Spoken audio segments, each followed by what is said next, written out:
El grupo de investigaciones especializado Juan Miguel Angarita ofrece a ustedes la más cordial bienvenida a la clase número 35 del ciclo de capacitaciones en Derecho Penal para criminalistas. Mi nombre es Hernán Andrés Suárez Uribe, su capacitador, y les agradezco a todos los presentes por su asistencia. Estamos ya prácticamente concluyendo este ciclo de capacitación. El día de hoy nos vamos a concentrar en la práctica de la prueba testimonial. En la charla pasada o en la conferencia pasada, nosotros hicimos una introducción a la prueba testimonial. Hoy vamos a hablar de la práctica de la prueba testimonial en una breve conferencia donde nos centraremos en el examen directo de los testigos. Hoy hablaremos del examen directo. El día de mañana hablaremos del contrainterrogatorio y las técnicas de contrainterrogatorio. Iniciemos con nuestra actividad, queridos amigos. Pasemos a la primera diapositiva. Bien, en la actividad pasada realizamos una mención a aspectos fundamentales de la prueba testimonial. Decíamos que la prueba testimonial o rendir testimonio es un deber constitucional y legal, salvo unas excepciones que se encuentran consagradas en el artículo 385 del Código de Procedimiento Penal, circunstancia que exime a un ciudadano de realizar declaración dentro del proceso penal.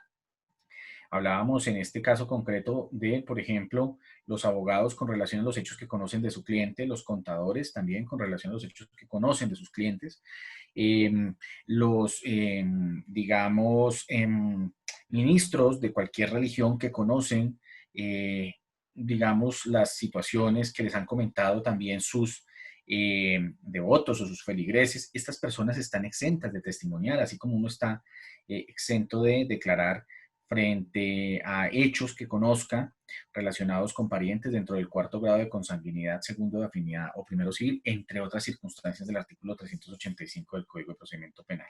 Entonces dijimos que el testimonio es un deber constitucional y legal de la persona que presencia la comisión de una conducta punible. El juez entonces tiene la facultad para garantizar la comparecencia de los testigos, no solamente para citarlos, sino además para ordenar la conducción de los testigos cuando los mismos se opongan a eh, comparecer a la diligencia respectiva, puede conducirlos a través de la utilización de la fuerza pública y obligarlos a declarar, no obligarlos bajo tortura o bajo presión, no, sino exponiéndoles a los testigos las consecuencias legales de incumplir su deber de rendir el respectivo testimonio. De tal manera que el testigo renuente puede eventualmente resultar siendo procesado por su incumplimiento del deber legal y constitucional. El testimonio, como lo decíamos, se rinde bajo la gravedad de juramento, salvo el testimonio de los menores de 12 años. Esto implica entonces que el testigo tiene el deber de decir la verdad, toda la verdad, nada más que la verdad, porque en caso de incurrir en una falsedad dentro de su declaración, el testigo puede eventualmente ser procesado penalmente por eh, falso testimonio, que es un delito consagrado en el Código Penal como un delito contra la recta y eficaz administración de justicia. De la misma manera decíamos que el testigo debe declarar sobre lo que conoce, sobre lo que vio, cuándo lo vio, cómo lo percibió, a través, desde luego, de los órganos de los sentidos. Esto implica entonces que la regla general frente a la credibilidad de un testigo es que el mismo sea presencial y que por lo tanto al testigo le consten los hechos materia de la declaración, eh, lo cual hace a su vez que esté completamente, digamos, revaluada o prohibida la práctica de los testigos de oídas. Bien, pasemos a la siguiente diapositiva, por favor. Estamos recordando pues lo que dijimos en la charla pasada, como para poder entrar a analizar las reglas del examen directo de los testigos. Nosotros decíamos que el examen directo de los testigos y el contrainterrogatorio responde a un concepto central de la técnica de juicio oral, que es el tema de la prueba. El tema de la prueba, como lo dijimos en la charla pasada, se define necesariamente en la audiencia preparatoria. En la audiencia preparatoria, las partes solicitan la prueba con un propósito fundamental para acreditar determinados hechos jurídicamente relevantes o hechos indicadores que tienen relación directa o indirecta con el caso. De tal manera que el tema de la prueba se define en la audiencia preparatoria, más específicamente en el auto que decreta las pruebas. El auto que decreta las pruebas dice o técnicamente indica para qué es que es admitido el testigo al juicio. Y ese para qué o ese tema de la prueba es el que define el contenido del interrogatorio directo y del, perdón, el contenido del interrogatorio directo y del contrainterrogatorio. El tema de la prueba entonces depende de si se trata de un testigo presencial o si se trata también de un testigo de acreditación o si se trata de un testigo pericial. O sea, al testigo presencial se le preguntarán las circunstancias de tiempo, modo y lugar que conoce con relación a la conducta punible. El testigo de acreditación es un testigo especial que se utiliza para la introducción de elementos materiales probatorios o evidencia física este testigo presencial, este testigo de acreditación, eh, pues tiene, digamos, unas particularidades que nosotros veremos a lo largo de esta charla, por cuanto la introducción de la evidencia física, la introducción de los elementos materiales probatorios, depende de una técnica especial en la que lo primero que se hace es sentar las bases probatorias del interrogatorio para poder luego proceder a la introducción de los elementos materiales. Eso lo veremos más adelante. El testigo pericial es una persona que emite un concepto técnico sobre los hechos en materia de la acusación o materia de la teoría del caso de la defensa. Ese concepto técnico o científico tiene que ser emitido por un experto, por una persona que acredite un nivel elevado de idoneidad y de conocimientos especiales sobre una materia determinada. Bien, entonces dependiendo de la clase de testigo es que se define también el tema de la prueba. Pues el tema de la prueba pericial es un tema eminentemente técnico-científico. El tema de la prueba de acreditación es un tema orientado a la introducción de elementos materiales probatorios o evidencia física. Y el tema del testigo presencial está orientado a acreditar circunstancias de tiempo, modo y lugar de la ocurrencia de la conducta punible, sus efectos, etc. Bien, pasemos a la siguiente diapositiva, porque también decíamos que el esquema básico del interrogatorio de los testigos es un esquema al que se le ha denominado pirámide invertida, donde el contenido del examen directo es un contenido de mayor extensión al contenido del contrainterrogatorio, al contenido del redirecto y al contenido del contrarredirecto. De tal forma que el contenido del contrainterrogatorio responde a los temas tratados en el examen directo. El contenido del redirecto responde a los temas tratados en el contrainterrogatorio y el contenido del contrarredirecto responde a los temas tratados en el redirecto. En el contrainterrogatorio, en el redirecto y en el contrarredirecto se pueden tratar también temas relacionados con la credibilidad de los testigos. Y ahorita veremos cómo se habla de la credibilidad de los testigos en contrainterrogatorio. Entonces, esto para recordar, digamos, lo que planteamos en nuestra conferencia pasada, unas bases fundamentales para poder nosotros entrar a hablar del examen directo de los testigos. Pasemos entonces a nuestra siguiente diapositiva, por favor.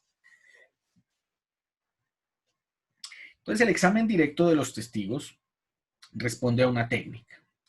Esas técnicas están en bastantes libros, en bastantes manuales, donde le dicen a uno, usted tiene que interrogar de esta manera y no de otra.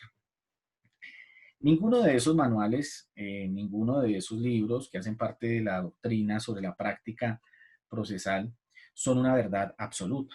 Ninguno. En derecho no hay verdades absolutas. En la actividad del operador jurídico no hay verdades absolutas. Uno puede la práctica realizar las actuaciones procesales escogiendo los mejores caminos. Sin embargo, hay unas reglas, digamos, básicas que uno debe, digamos, contemplar con independencia del camino de interrogatorio que uno escoja para un testigo. Lo primero que uno tiene que hacer como interrogador de un testigo es tener completamente claro cuál testigo va a interrogar, qué clase de testigo es el que va a interrogar. Si se trata de un testigo presencial, como lo decíamos, que conoce las circunstancias de tiempo, modo y lugar en que se produjo la conducta punible o se producen causales eximentes de responsabilidad, porque pudo percibirlos a través de los órganos de los sentidos. Entonces, la técnica de interrogatorio en este caso es una técnica puntualmente orientada a acreditar esas circunstancias de tiempo, modo y lugar. Si se trata de una prueba testimonial de referencia, esto es de un testigo que no debe o no puede comparecer al proceso, como por ejemplo cuando estamos hablando de un testigo que en la etapa de indagación preliminar o en la etapa de investigación, bien sea ante el fiscal o ante el defensor rindió alguna declaración, pero por ejemplo el testigo fallece o está en una enfermedad que le impide rendir la declaración, está físicamente, mentalmente impedido para rendir su declaración, pues en esos casos excepcionalmente se puede introducir a través de un policía judicial, del policía judicial o del investigador que tomó la mencionada declaración, el contenido de la declaración.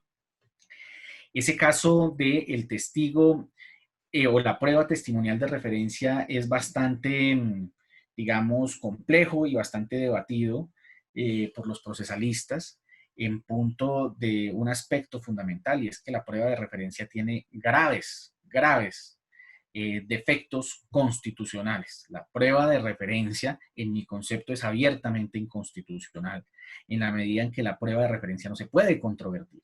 Yo no puedo contrainterrogar, por ejemplo, a un testigo que está muerto. Yo no puedo contrainterrogar a un testigo que está en coma. Yo no puedo contrainterrogar a una persona que está física y mentalmente impedida para comparecer al proceso. De tal manera que la introducción de la declaración de esta persona rendida en la etapa de indagación o en la etapa de investigación, bien sea ante el fiscal o bien sea ante la defensa, pues es una práctica que en mi concepto me parece leonina con la contraparte, bien sea con la defensa o bien sea con la fiscalía, porque la fiscalía no va a tener, en caso de que la defensa presente una prueba de referencia, un testimonio de referencia, no va a tener la posibilidad de controvertir y de depurar adecuadamente el testimonio de esta naturaleza. Simplemente en la audiencia lo que se limitan las partes es a escuchar el contenido de la declaración, contenido vertido, leído por la persona del policía judicial que tomó la declaración o por la persona del investigador privado que tomó la declaración. Pero repito, existe un defecto constitucional frente a la prueba de referencia por cuanto su contradicción es absolutamente nula. O sea, digamos que en la etapa de contrainterrogatorio, las partes, bien sea el abogado del Estado o el abogado de la Fiscalía, podrán tratar de ahondar en circunstancias específicas de la prueba de referencia, pero en la práctica no van a poder controvertir, no van a poder controvertir en ese mismo momento en el que se vierte la declaración, controvertir su contenido o restarle credibilidad al testigo a partir de las circunstancias expresamente previstas en el artículo 403 del Código Civil, como por ejemplo registrar en el testigo alguna circunstancia que afecte su imparcialidad. Bien, sobre esa prueba testimonial de referencia hay que hacer una aclaración puntual, y es que una persona no puede ser condenada con pruebas de referencia. O sea, no puede, digamos que si la única prueba que milita dentro del proceso es una prueba de referencia, esa persona no podrá ser condenada con base en una prueba de referencia, digamos, si la misma no se articula o no se analiza en un contexto en el que se interrelaciona con otros medios de prueba, con otras pruebas testimoniales, con pruebas periciales, para verificar si lo que dice la prueba de referencia es una circunstancia altamente probable o no. Como lo que ocurre, por ejemplo, cuando se recibe la declaración de los menores de edad víctimas de delitos sexuales o delitos de violencia de cualquier naturaleza, en esos casos concretos donde se presenta la posibilidad de que el testigo no sea contrainterrogado eventualmente, por cuanto en algunos casos puede representar una forma de revictimización, dice la Corte Constitucional. Pues en esos casos entonces digamos que se debe analizar no solamente la declaración rendida ante el funcionario de policía judicial o ante el funcionario que designe la ley, sino que esa declaración debe articularse con otros medios de prueba para verificar si su contenido es o no altamente probable o poco probable en punto de su ocurrencia. La sola prueba de referencia no permite la emisión de una sentencia condenatoria. Sobre ese aspecto de la prueba de referencia y específicamente relacionado con la declaración de los menores de edad en materia de delitos sexuales, haremos una actividad de profundización porque hay bastante normatividad y bastante jurisprudencia sobre ese aspecto. Por lo pronto los puedo remitir al artículo 206A del Código de Procedimiento Penal. El testigo de acreditación, yo le decía a ustedes que es un testigo que busca o que permite la introducción de elementos materiales probatorios y evidencia física. Elementos materiales probatorios recogidos y sometidos a cadena de custodia o recogidos por los investigadores y vertidos al procedimiento a través de los famosos informes de policía judicial o los informes de investigador de campo. Esos informes de policía judicial o esos informes de investigador de campo en la práctica tienen como finalidad presentarle al juez los resultados del proceso investigativo soportados en elementos materiales probatorios que se introducen a través de su declaración y eso responde a una técnica puntual. Y el testigo pericial, como les decía ahorita, tiene como finalidad pues vertir una declaración al proceso en la cual su contenido está relacionado con aspectos eminentemente técnicos o científicos de interés para el procedimiento. Entonces, digamos, dentro de las técnicas de interrogatorio directo a un testigo, lo primero que uno tiene que saber es qué clase de testigo está o piensa o pretende presentar al juicio. Porque dependiendo de la clase de testigo que pretende presentar al juicio, pues asimismo se definirá el contenido del interrogatorio y la forma como se interrogará al testigo. Pasemos a la siguiente diapositiva, por favor. Siempre que se va a presentar un testimonio al juicio, o sea, se va a presentar un testigo al juicio oral, digamos, quien lo va a presentar no solamente tiene que ubicarse en punto de qué clase de testigo va a presentar, sino que además tiene que preparar al testigo. Digamos, esa es otra regla básica que uno debe observar al momento de la presentación del testigo. Y la preparación del testigo se hace antes de la audiencia, se hace con la debida diligencia, con la debida anticipación, para que el testimonio produzca un efecto estratégico dentro del procedimiento. Lo que hay que decir con relación a la preparación del testigo, pues vamos a decir aspectos muy básicos, pero lo que hay que decir con relación a la preparación del testigo es que es un derecho. Preparar testigos es un derecho tanto de la fiscalía como es un derecho de la defensa. ¿Y por qué se hace la preparación de los testigos? Pues porque las partes tienen el derecho a controlar su estrategia dentro del proceso, su estrategia procesal. Uno no puede presentar a un testigo a un proceso sin saber lo que el testigo va a decir, sin saber lo que el testigo vio, sin saber lo que el testigo escuchó, sin saber lo que el testigo presenció, sin saber si eso que el testigo vio, escuchó, presenció, es real o no es real. Usted no puede presentar a un testigo arriesgándose a que el testigo mienta y que al testigo le abran un procedimiento penal por falsedad en testimonio y a usted como litigante, bien sea de la fiscalía o bien sea de la defensa, le abran un proceso por fraude procesal, que es un delito, un tipo penal establecido en el artículo 453 del Código Penal, que consiste en que una de las partes del proceso realiza alguna maniobra fraudulenta con el propósito de inducir en error al juzgador para que éste adopte una providencia en uno o en otro sentido. Entonces uno no puede presentar un testigo si no sabe por lo menos que el testigo va a decir la verdad. Y si no sabe por lo menos cuál es la verdad de ese testigo, porque las verdades pueden técnicamente favorecer a la teoría del caso de la fiscalía o favorecer a la teoría del caso de la defensa. No existen técnicas unívocas para la preparación de un testigo. En la práctica, la preparación de un testigo, lo mínimo que debe ser es un contacto entre el litigante y el testigo previo a la diligencia, en una reunión, en una llamada telefónica, en una videoconferencia, cualquier mecanismo permite la preparación del testigo. ¿Pero qué se busca en la preparación del testigo? Pues escuchar al testigo antes de presentarlo a juicio para que él mismo exprese su postura frente a los hechos, para que él mismo diga qué vio, qué percibió, cuál es su verdad frente a los hechos y para uno poder analizar si eso produce o no produce un impacto estratégico dentro del proceso.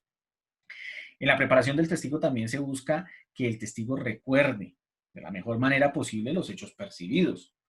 Desde luego, por ejemplo, como en el caso reciente que ha sido mediático y ha sido, digamos, el tema de conversación entre los litigantes de esta semana, por ejemplo, el tema de la captura, medida de aseguramiento del alcalde de Medellín, pues en ese caso concreto los testigos presenciales de los hechos, pues son testigos que vieron los hechos hace 15 años y uno en 15 años puede tener un registro borroso de la realidad, un registro, digamos, distorsionado de la realidad. En ese orden de ideas, pues el proceso de preparación del testigo busca que el litigante establezca hasta dónde el testigo recuerda, qué es lo que recuerda el testigo y si el litigante le puede recordar al testigo qué fue lo que vio o qué fue lo que dijo en sus declaraciones iniciales hace 15 años, por ejemplo, como en el caso de este funcionario, pues puede hacerlo la parte. Repito, porque la preparación del testigo es un derecho de las partes. Yo me he encontrado en la actividad profesional con fiscales que tratan de restarle credibilidad a mis testigos a partir de demostrar que los mismos se encontraban preparados. Eso es completamente absurdo. Eso es completamente absurdo uno restarle credibilidad a un testigo porque el testigo se encontraba preparado. Pues es que la preparación del testigo es un derecho. Otra cosa es que en el proceso de preparación del testigo, el litigante, bien sea el de la fiscalía o bien sea el abogado defensor, le diga al testigo que mienta o cree o lleve al testigo para que introduzca una verdad fraudulenta, una verdad que no ocurrió. Eso es otra cosa muy diferente. El proceso de preparación del testigo no está orientado a influir en la declaración del testigo, no está orientado a sesgar el testigo a favor de una u otra persona, no está orientado a, generar o a instrumentalizar al testigo con el fin de obtener un propósito nefasto para el procedimiento, como que ocurra una injusticia. ¿No? La preparación del testigo está orientada precisamente a realizar una evaluación y una familiarización del testigo con la audiencia a la que se va a presentar. Por eso es que nosotros decimos que lo que se busca también en el proceso de preparación del testigo es que él mismo conozca la diligencia a la que se va a enfrentar y que conozca la forma como va a ser interrogado y contrainterrogado. De hecho, lo que yo en la práctica hago, y pues digamos suele ocurrir o suele salir en algunos manuales de técnicas de juicio oral, es que en privado con el testigo, con el equipo de trabajo, con el equipo de investigación, pues yo me siento a la preparación del testimonio y lo que hacemos es un simulacro de interrogatorio y un simulacro de contrainterrogatorio para que el testigo se familiarice adecuadamente con la dinámica de la diligencia a la que vamos o la diligencia que vamos a realizar.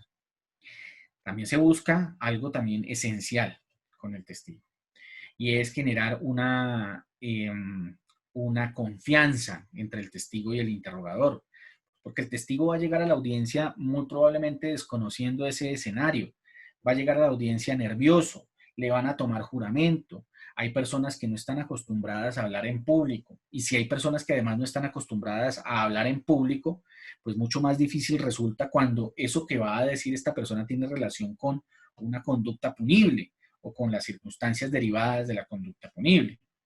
De tal manera que lo que se busca es tranquilizar también al testigo, asociarlo o relacionarlo mentalmente con el escenario al que se va a enfrentar, decirle cómo va a ser interrogado, decirle cómo le debe responder al juez, indicarle cosas mínimas, como por ejemplo que cuando el juez entra a la sala de audiencias, él se tiene que poner de pie, que cuando el juez le tome el juramento, él tiene que levantar la mano, que a quien le tiene que contestar es al juez, que no puede estar mirándolo a uno como interrogador, porque eso puede generar en el juez una percepción, digamos, negativa, en punto de que el juez puede estar pensando que uno lo que está haciendo es influir en la respuesta del testigo con un propósito fraudulento.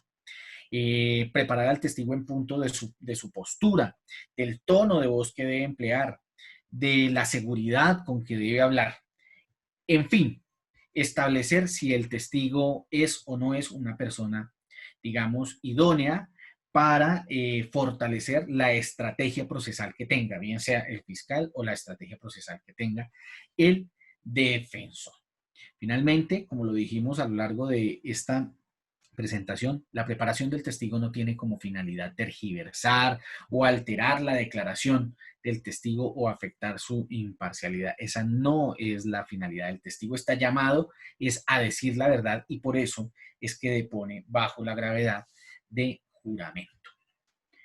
Repito, que le objeten a uno preguntas o que le traten de restar credibilidad a los testigos que presenta uno como litigante, porque los mismos fueron preparados, pues eso lo que denota es un absoluto desconocimiento del sistema procesal con tendencia acusatoria en el que nosotros nos encontramos y en el que nosotros desarrollamos nuestra actividad como litigantes.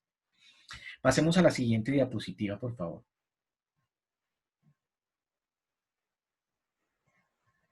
¿Qué clases de preguntas se realizan en el examen directo a los testigos?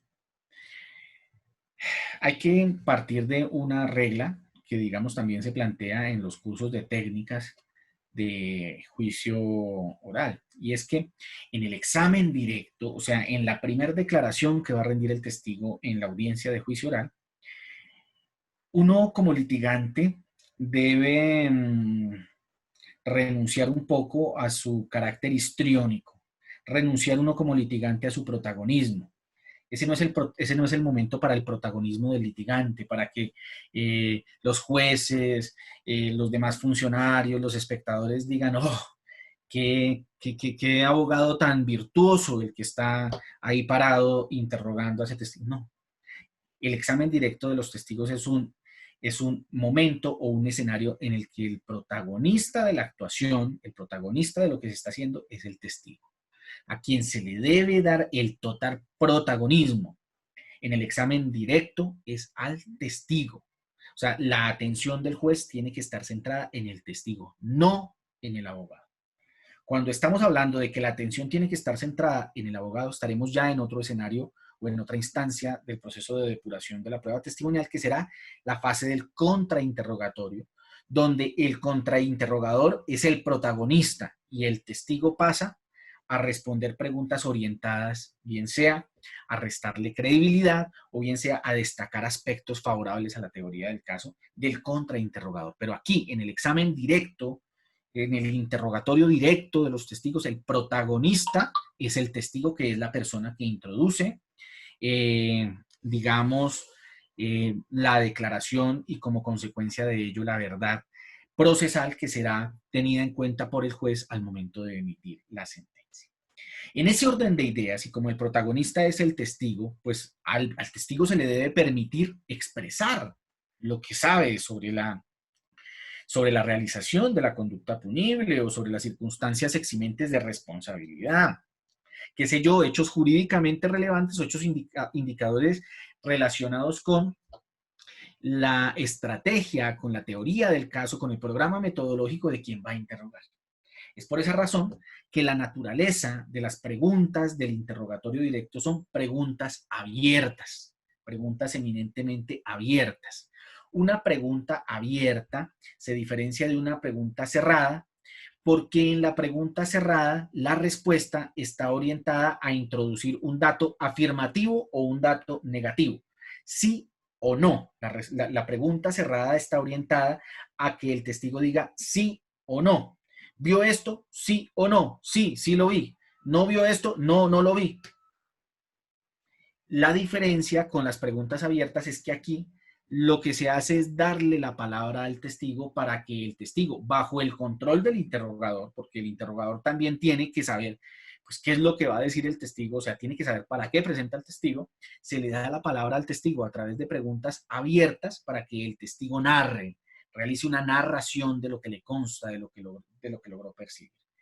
Por eso es que dentro de esas preguntas uno puede preguntarle al testigo y digamos, no una manera de preguntar más bonita que otra, pero aquí el tema no se trata de si las cosas resultan bonitas o estéticas o no, sino de si las cosas resultan prácticas o no, porque uno lo que se está jugando aquí es la libertad de una persona. Entonces, por esa razón, digamos, la estética es importante pues para uno poder en la práctica de pronto salir por medios de comunicación y que los medios de comunicación digan qué tan virtuoso es el litigante.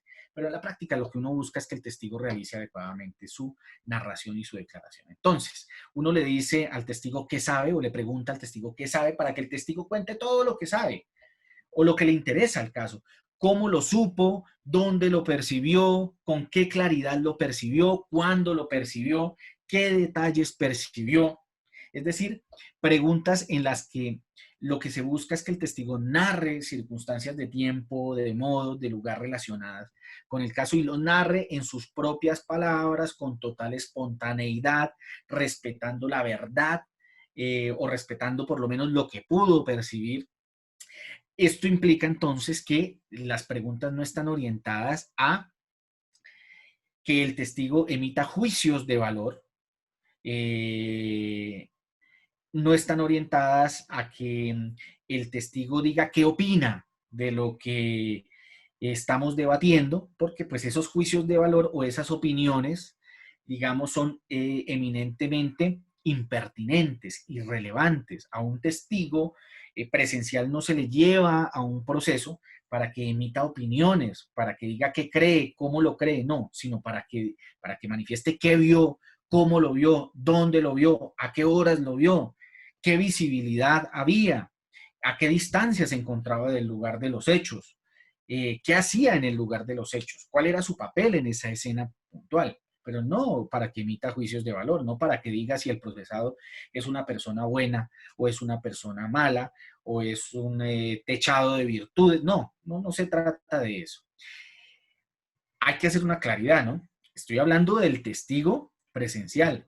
Desde luego, la opinión del testigo es sumamente importante cuando estamos hablando de un testigo técnico, es decir, una persona que tiene conocimientos técnicos sobre una materia de debate del proceso, como por ejemplo cuando a un procedimiento uno lleva a un médico para que deponga sobre lo que vio a partir de su conocimiento científico como médico, pese a que ese médico no está rindiendo un dictamen pericial. En la práctica ese médico pues tiene una formación, tiene unos conocimientos que eh, por esa calidad previamente acreditada en el examen directo, pues le permite al interrogador formularle preguntas con relación a su opinión científica sobre determinada circunstancia de importancia para la actuación y de importancia para el descubrimiento de la verdad procesal. De la misma manera, cuando estamos hablando del interrogatorio al testigo pericial, pues lo que más importa o el protagonista de la declaración es la opinión pericial del testigo. ¿Qué es lo que se busca? Pues conocer una opinión de un experto. Es por esa razón que en ese caso concreto, pues las preguntas relacionadas con la opinión del perito, pues son preguntas fundamentales. O sea, un interrogatorio de un perito donde no se le pregunta al perito su opinión es un interrogatorio completamente dilapidado, es un interrogatorio completamente perdido. Pero en tratándose del testigo presencial, lo que nos importa es saber el testigo qué sabe, cómo lo sabe, cuándo lo supo, a qué horas, etcétera. Estas circunstancias a través de preguntas abiertas relacionadas con lo que el testigo percibió. Bien, pasemos a la siguiente diapositiva, por favor.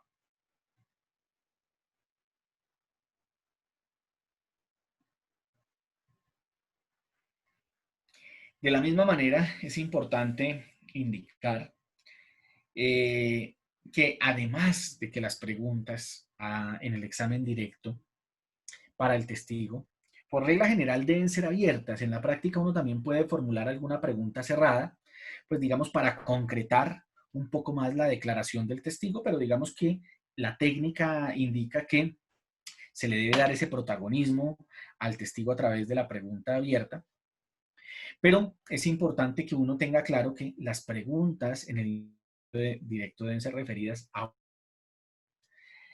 ¿Por qué referidas a un solo hecho? Porque esto favorece la declaración.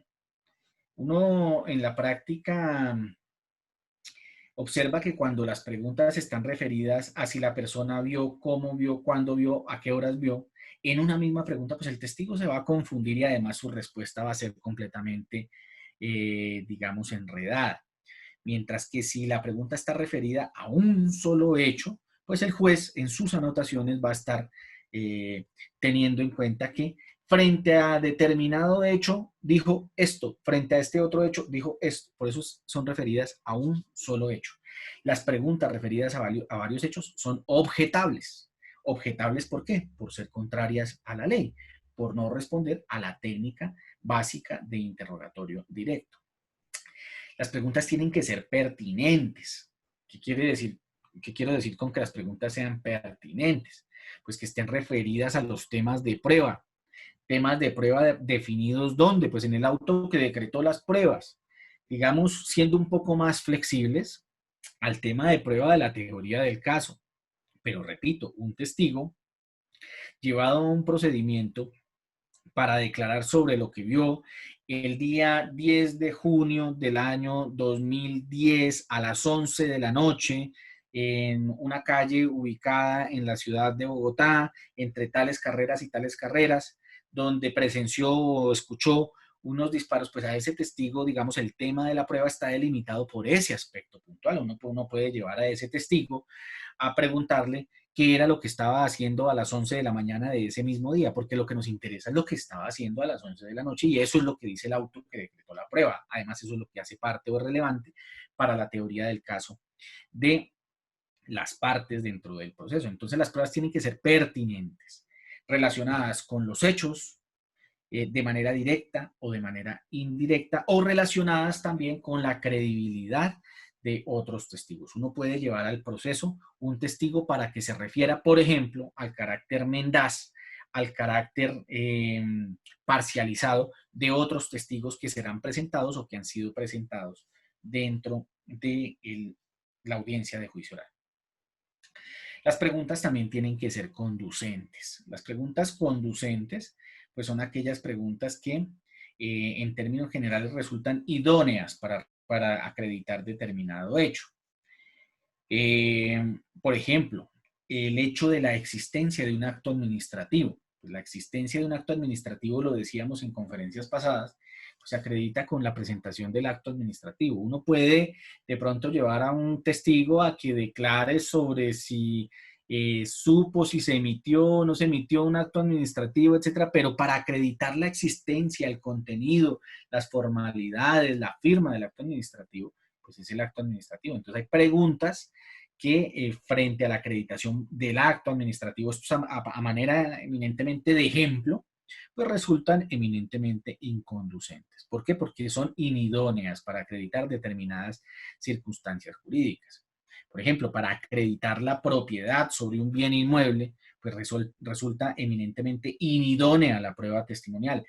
¿Que se puede presentar al proceso una prueba testimonial para acreditar la propiedad sobre un inmueble en materia penal? Sí.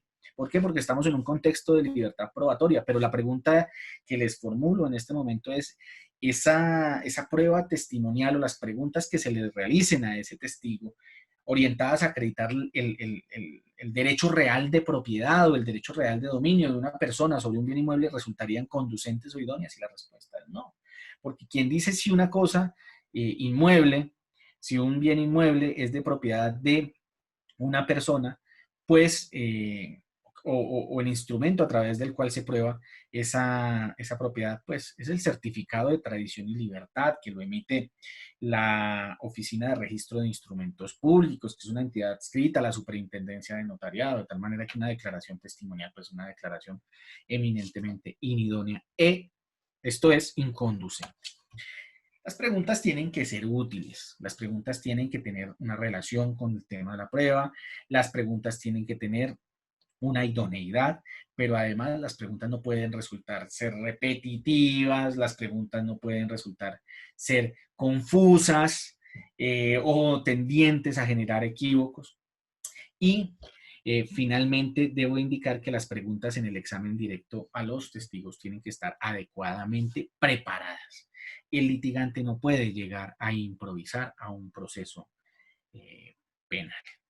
Pienso que la tasa de fracaso de la Fiscalía General de la Nación en los procesos ordinarios penales obedece precisamente a esa falta de preparación, a esa inexistencia de un programa metodológico, a esa improvisación en las audiencias.